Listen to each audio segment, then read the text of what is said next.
Hello everyone, कैसे हो आप लोग। आई होप आप लोग बहुत अच्छे होंगे। तो जैसा कि आपको मालूम है कि हमारा चल रहा है क्लास 12 के बायोलॉजी का पहला अध्याय जिसका नाम है जियोम रिप्रोडक्शन इन ऑर्गेनिज्म।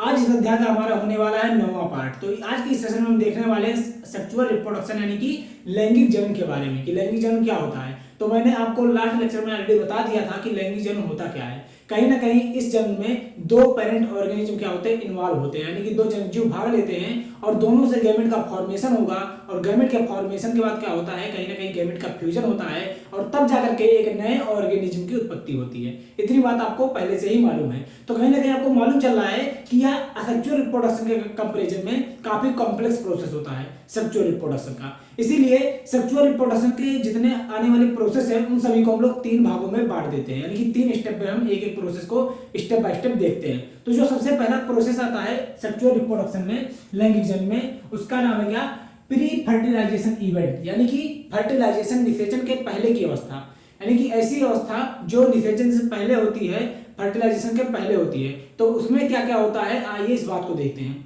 तो अगर मैं बात करूं प्री फर्टिलाइजेशन इवेंट की, जिसे निषेचन पूर्व घटनाएं बोलते हैं, उनमें आपकी दो प्रोसेस होता है कंप्लीट। पहला जो है उसको हम बोलते हैं गैमेट का फॉर्मेशन होगा, यानी कि युग्मक निर्माण से हिंदी में बोला जाता है। और जो दूसरा प्रोसेस होता है उसे हम बोलते हैं गैमेट ट्रांसफर, यानी कि युग्मक स्थानांतरण।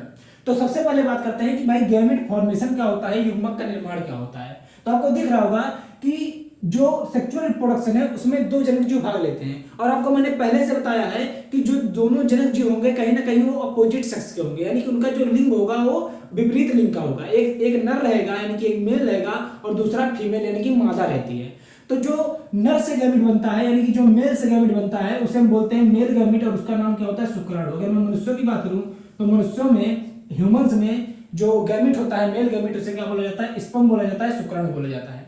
और अगर मैं बात करूं फीमेल गैमेट की, यानी कि मादा युग्मक की बात करूं तो मादा युग्मक को क्या बोला जाता है, मनुष्यों में अंडाणु के नाम से जाना जाता है, ओवम बोला जाता है। अब एक बात यहां पर याद रखिएगा कि जो युग्मक होते हैं आपके वो कैसे होते हैं, एगुणित होते हैं, हैप्लॉइड होते हैं। तो यहाँ पर जो मैंने सिंबल दिखा रखा है यन से जो रिप्रेजेंट किया है यहाँ पर शुक्राणु को, इसका जो मतलब होता है वह क्या होता है कि इनमें नंबर ऑफ क्रोमोसोम कितने हैं, आधे हैं। यानी कि ये मियोसिस सेल डिवीजन यानी कि अर्धसूत्री विभाजन के फलस्वरूप बनने वाला गैमेट होता है, इसीलिए यह कैसा होता है, एगुणित होता है। ठीक है, तो यहाँ पर जो यन यहाँ पर जो रिप्रेजेंट कर रहा है वो क्या रिप्रेजेंट कर रहा है, नंबर ऑफ क्रोमोसोम रिप्रेजेंट कर रहा है, याद रखिएगा। तो आपने देखा गैमेट फॉर्मेशन में मेल गैमेट बनेगा और फीमेल गैमेट बनेगा। मेल गैमेट को क्या बोलते हैं, हम शुक्राणु बोलते हैं, स्पर्म्स बोलते हैं। और जो फीमेल गैमेट होता है उसको क्या बोलते हैं, अंडाणु बोलते हैं, ओवम बोलते हैं। और दोनों कैसे होते हैं, दोनों हैप्लॉइड होते हैं, एगुणित होते हैं। इस बात को याद रखिएगा। अब बात करते हैं दूसरे प्रोसेस की। जो दूसरा प्रोसेस होता है उसे हम बोलते हैं गैमेट ट्रांसफर, युग्मक स्थानांतरण। अब युग्मक स्थानांतरण की अगर बात की जाए तो युग्मक मनुष्यों में भी बनते हैं, यानी कि बोल सकते हैं जंतुओं में भी बनते हैं और पौधों में भी बनते हैं, यानी कि प्लांट्स और एनिमल दोनों में क्या होता है, गैमेट का फॉर्मेशन होता है। तो याद रखिएगा अगर प्लांट में हम गैमेट के ट्रांसफर की बात करें, जो पौधे होते हैं अगर उनमें हम युग्मक स्थानांतरण की बात करें तो उनको क्या बोला जाता है, प्लांट में परागण बोला जाता है। यानी कि पौधों में युग्मक स्थानांतरण के प्रोसेस को परागण नाम से जाना जाता है, जिसे इंग्लिश में पॉलिनेशन भी बोलते हैं। तो पॉलिनेशन क्या है कि प्लांट के बीच क्या होता है, युग्मकों का स्थानांतरण क्या कहलाता है, पॉलिनेशन कहलाता है। ठीक है, इसके बारे में आप अपने आने वाले नेक्स्ट चैप्टर यानी कि पुष्पीय पाठ्य में लैंगिक जन्म में आप बहुत ही डिटेल से पढ़ने वाले हैं कि परागण क्या होता है, कितने प्रकार का होता है। तो फिलहाल अभी आप यहाँ पर ध्यान दीजिए। और अगर मैं बात करूं जंतुओं में यानी कि एनिमल्स में बात करूं तो एनिमल्स में जो युग्मक स्थानांतरण होता है वो किस प्रक्रिया द्वारा होता है, इंसेमिनेशन, यानी कि युग्मक स्थानांतरण इसे बोला जाता है जंतुओं में, यानी कि बोल सकते हैं एनिमल्स में। तो एनिमल्स में इंसेमिनेशन बोला जाता है युग्मक स्थानांतरण को, और प्लांट्स में क्या बोला जाता है, पॉलिनेशन यानी कि परागण बोला जाता है। तो ये दो प्रोसेस होती है कब, निषेचन से पहले, यानी कि प्री फर्टिलाइजेशन इवेंट, इन्हीं को बोला जाता है, इन दो घटनाओं को बोला जाता है। अब बात करते हैं जब प्री फर्टिलाइजेशन इवेंट हो गया तो इसके बाद क्या होगा, कहीं ना कहीं युग्मक बन चुका है, युग्मक का स्थानांतरण भी हो चुका है। अब युग्मक का क्या होगा, फ्यूजन होगा। युग्मक का क्या होगा, इन्वॉल्वमेंट होगा, एक दूसरे से फ्यूज होंगे, निषेचन करेंगे और तब जाकर के क्या बनेगा, गैमेट बनेगा। तो यहाँ पर देखिएगा अगर मैं बात करता हूँ फर्टिलाइजेशन की यानी कि निषेचन की, यानी कि युग्मक संलयन भी इसे बोल सकते हैं। तो जो युग्मक संलयन है, फर्टिलाइजेशन या निषेचन है, ये निषेचन दो टाइप का हो सकता है, यानी कि अलग अलग जीव मिलते हैं तो अलग अलग जीवों में अलग अलग प्रकार का निषेचन मिलता है। लेकिन मेनली निषेचन जो होता है दो टाइप का होता है। पहला होता है एक्सटर्नल फर्टिलाइजेशन, जिसको हम बोलते हैं बाह्य निषेचन। क्या बोलते हैं, बाह्य निषेचन यानी कि एक्सटर्नल फर्टिलाइजेशन। और दूसरा होता है इंटरनल फर्टिलाइजेशन, जिसको बोलते हैं अंतः निषेचन। अंतः निषेचन और बाह्य निषेचन, ये दो तरीके के आपके क्या होते हैं, फर्टिलाइजेशन होता है। यहाँ पर लिख रखा है कि जो आपका बाह्य निषेचन होता है, एक्सटर्नल फर्टिलाइजेशन होता है, वो जीव के शरीर के बाहर होता है। यहाँ पर याद रखिएगा, एक्सटर्नल माने होता है बाहर, किसके बाहर, जीव के शरीर के बाहर। जब युग्मकों का संलयन या फर्टिलाइजेशन जीव के शरीर के बाहर हो तो ऐसे प्रकार के फर्टिलाइजेशन को क्या बोलते हैं हम, एक्सटर्नल फर्टिलाइजेशन यानी कि बाह्य निषेचन के नाम से जाना जाता है। तो सीधा सीधा आप लोग याद रखिएगा। अब यहाँ पर देखिएगा एग्जाम्पल इंपॉर्टेंट है, एग्जाम्पल किसमें आखिर पाया जाता है एक्सटर्नल फर्टिलाइजेशन। यहाँ पर देखिएगा एल्गी, एल्गी को बोला जाता है शैवाल, शैवाल हो गए आपके, फिशेज हो गए यानी कि मछलियां हो गई, और जो एम्फीबियंस होते हैं, उभयचर होते हैं, इन जीवों में क्या पाया जाता है, आपका बाह्य निषेचन पाया जाता है। जैसे अगर मैं एम्फीबियंस की बात करूं तो मेढक इसका एग्जाम्पल है, तो मेढक में भी क्या पाया जाता है, आपका बाह्य निषेचन पाया जाता है। इसमें भी कहीं ना कहीं युग्मक बाहर से ही निषेचित हो जाता है। एल्गी में पाया जाता है और फिशर में पाया जाता है। तो एग्जाम्पल याद रखिएगा और इसका मतलब समझ जाइएगा कि एक्सटर्नल फर्टिलाइजेशन होता गया है। अब देखते हैं इंटरनल फर्टिलाइजेशन की। इंटरनल फर्टिलाइजेशन यानी कि अंतः निषेचन। तो नाम से स्पष्ट हो गया होगा कि जब निषेचन क्या होगा, जीव के शरीर के अंदर होगा। जब निषेचन जीव के शरीर के अंदर होता है तो ऐसे निषेचन को क्या बोलते हैं हम, इंटरनल फर्टिलाइजेशन बोलते हैं, अंतः निषेचन बोलते हैं।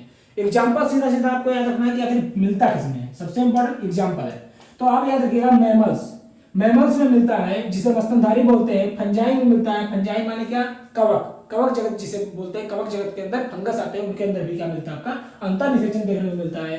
कुछ पक्षियां होती हैं, बर्ड्स होते हैं, उनमें मिलता है। आपके रेप्टाइल्स होते हैं, और क्या होते हैं आपके प्लांट्स यानी कि सरीसृप, पौधे, पक्षियां, और जो आपके स्तनधारी होते हैं, इन सभी में कैसा निषेचन देखने को मिलता है आपको, आपका अंतः निषेचन यानी कि इंटरनल फर्टिलाइजेशन देखने को मिलता है। तो ये दो तरीके का निषेचन होता है। अब आखिरी में यानी कि निषेचन के बाद होने वाली घटनाएं क्या है, तो आपको मालूम चलेगा कि युग्मक बन चुका है, युग्मक का स्थानांतरण हो चुका है। देखिएगा, युग्मक बन चुका है, युग्मक का स्थानांतरण हो चुका है, और युग्मक का संलयन भी हो चुका है, चाहे बाह्य हो चाहे अंतः हो। अब संलयन होने के बाद, युग्मक का जब संलयन हो जाता है तो उसके बाद क्या आता है, प्री पोस्ट फर्टिलाइजेशन इवेंट। क्या बोलते हैं, पोस्ट फर्टिलाइजेशन इवेंट यानी कि निषेचन पश्चात घटना है। तो इसमें सबसे पहला जो प्रोसेस होता है उसे हम बोलते हैं क्या, ह्यूमनज। क्या होता है ह्यूमनज, ह्यूमनज को बोला जाता है जाइगोट। जाइगोट कैसे बना, आपको मालूम ही है कि जब नर और मादा युग्मक, क्या बोला, नर और मादा युग्मक निषेचन के बाद बनने वाली द्विगुणित संरचना होती है। यानी कि जब नर और मादा युग्मक आपस में संलयन हो कर लेते हैं तो उसके बाद जो स्ट्रक्चर बनता है उसी स्ट्रक्चर को क्या बोला जाता है, जाइगोट यानी कि ह्यूमनज बोला जाता है। और ह्यूमनज आपको मालूम है कि जब युग्मक आपके अगुणित हैं तो अगुणित के बाद जो संरचना बनेगी निषेचन के बाद वह कैसी होगी, कहीं ना कहीं वह द्विगुणित ही होगी। तो यहाँ पर याद रखिएगा सबसे इंपॉर्टेंट पॉइंट कि जो जाइगोट होता है वो आपका कैसा होता है, द्विगुणित होता है। क्लियर है बात, द्विगुणित संरचना है और यह नर और मादा युग्मक के निषेचन या संलयन के बाद बनता है। अब जो आता है आखिरी प्रोसेस उसे हम बोलते हैं भ्रूण उद्भव। क्या है, भ्रूण उद्भव, जिसको हम बोलते हैं एम्ब्रियोजेनेसिस। एम्ब्रियोजेनेसिस क्या होता है, तो जो आपका युग्मनज होता है, युग्मनज से भ्रूण के बनने की प्रक्रिया। युग्मनज बन गया, युग्मनज से अब क्या होगा, उसके अंदर क्लीवेज होगा और तब जाकर के भ्रूण बनेगा। तो युग्मनज से भ्रूण बनने की प्रक्रिया को क्या बोलते हैं हम, भ्रूण उद्भव बोलते हैं या एम्ब्रियोजेनेसिस बोलते हैं। यहाँ पर वही बात लिखा गया है कि युग्मनज से भ्रूण के निर्माण की प्रक्रिया को क्या बोला जाता है, भ्रूण उद्भव बोला जाता है, एम्ब्रियोजेनेसिस बोला जाता है। तो ये दो स्टेप होते हैं आपके पोस्ट फर्टिलाइजेशन इवेंट में। क्लियर है इतनी बात, तो आपने तीनों स्टेप देख लिया है। अब अगर बात करूं मैं युग्मनज से जो भ्रूण का निर्माण होता है, युग्मनज से जो जीव बनता है वो अलग अलग जीवों में अलग अलग तरीके से बन सकता है। यानी कि एक जीव जिस प्रकार के संतति की उत्पत्ति करता है उसके आधार पर आपके जो ऑर्गेनिज्म होते हैं वो 3 टाइप के होते हैं। ठीक है, तो जो पहला आता है उसे बोलते हैं अंडपरजक। क्या होते हैं, अंडपरजक। इसे इंग्लिश में बोला जाता है ओविपेरस। अब ओविपेरस जो होते हैं ऐसे जीव होते हैं जो अंडे को जन्म देते हैं। यानी कि पहले उनके शरीर से अंडे निकलेगा और उस अंडे के फूटने के बाद उसमें से जीव निकलेगा, और जो जीव को पोषण प्राप्त होता है उस अंडे में उपस्थित योग से प्राप्त होता है। तो याद रखिएगा कि अंडपरजक जीव ऐसे होते हैं, सीधा सीधा रखिएगा, जो कैसा क्या जन्म देते हैं, जो अंडे को जन्म देते हैं। क्लियर थी बात। उसके बाद आता है सजीव परजक। सजीव परजक को बोलते हैं विविपेरस। विविपेरस क्या होता है, जो जंतुओं को जन्म देंगे, जो एक कंप्लीट ऑर्गेनिज्म को जन्म देते हैं। यानी कि पहले वो डायरेक्ट ऑर्गेनिज्म को जन्म देंगे, जबकि जो आपके अंडपरजक होते हैं वो अंडे को जन्म देंगे और अंडे में से ही क्या निकलेगा, जीव निकलेगा। लेकिन जो आपके विविपेरस होते हैं, सजीव परजक होते हैं, वो कंप्लीटली एक ऑर्गेनिज्म को ही जन्म देते हैं। इस बात को याद रखिएगा। और आखिरी में आता है अंड सजीव परजक। अंड सजीव परजक की अगर मैं बात करूं तो इसको बोलते हैं ओविविविपेरस। अब ओविविविपेरस क्या होता है, इसमें क्या होता है, अंडे के रूप में संतति जीव के शरीर के अंदर रहता है, लेकिन जब वह जन्म देता है तो उससे संतान एक नए कंप्लीट ऑर्गेनिज्म की उत्पत्ति होती है। तो ऐसे जीवों को क्या बोला जाता है? अंड सजीव परजक या ओविविविपेरस बोला जाता है, जिसमें दोनों अवस्थाएं मिलती है, यानी कि अंडे के रूप में भी होगा और शरीर के अंदर होगा और योग से क्या करेगा? अपना पोषण ग्रहण करेगा और उसके बाद जब जन्म होगा तो एक कंप्लीट ऑर्गेनिज्म का जन्म होगा। इस बात को याद रखिएगा। अब यहाँ पर देखा जाए एग्जाम्पल, तो एग्जाम्पल में आपको याद रखना है कि जो आपके बर्ड्स होते हैं, पक्षियां होती हैं, रेप्टाइल्स होते हैं और एम्फीबियंस होते हैं। उभयचर हो गए, सरीसृप हो गए और पक्षियां हो गई। वो सभी कैसे होते हैं? अंड परजक होते हैं, यानी कि कहीं ना कहीं अंडे को जन्म देते हैं। जब हम बात करें ह्यूमंस की, कैट की और काऊ की, जो मैमल्स होते हैं आपके, उन्हें वो कैसे होते हैं? सजीव परजक होते हैं। क्लियर थी बात? और अगर बात करें अंड सजीव परजक की, तो आपका शार्क हो गया और स्कॉर्पियन हो गया, यानी कि बिच्छू और शार्क जो होते हैं वो कैसे होते हैं? आपके अंड सजीव परजक होते हैं, ओविविविपेरस होते हैं। तो ये इतना आपका था सेक्सुअल रिप्रोडक्शन के बारे में।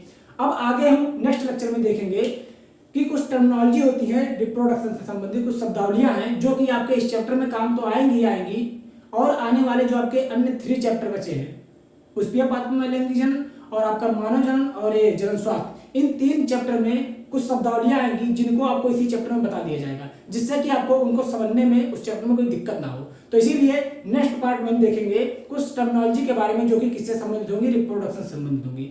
तो वो आपको आज का सेशन कैसा लगा कमेंट करके जो बताएगा, और आपको आज का सेशन अगर अच्छा लगा हो तो वीडियो को लाइक कीजिएगा, चैनल पे नए हो तो चैनल को सब्सक्राइब जरूर कीजिएगा। तो फिर मिलेंगे एक नए सेशन में एक नए टॉपिक के साथ, तब तक के लिए आप सभी को टाटा बाय बाय।